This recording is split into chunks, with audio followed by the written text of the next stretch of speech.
90% لوگ یہ نہیں جانتے کہ نون تنوین اور نون ساکن کا یہاں پر کون سا حکم لگ رہا ہے. دیکھیں اظہار وہاں پر ہوتا ہے جہاں پر نون ساکن یا نون تنوین کے بعد حروف ہلکی میں سے کوئی بھی حرف آ جائے جو کہ 6 ہیں: حمزہ، ہا، عین، ہا، غین، خا.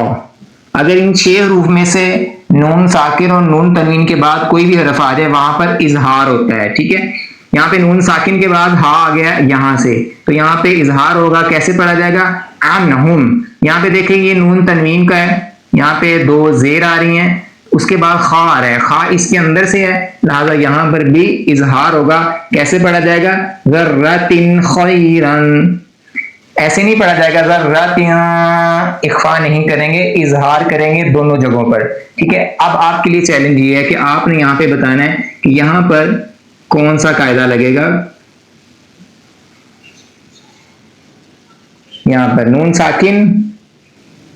ایک اور مثال بتا دیجئے، یہ اس میں بتانا ہے آپ نے کہ یہاں پر کون سا قاعدہ لگے گا.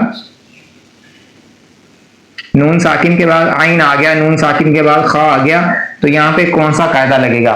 روزانہ تجوید کا ایک سبق اور تلاوت کی بہتری کے لیے ایک قدم ہے. ویڈیو کو دوسروں تک بھی شیئر کیجیے.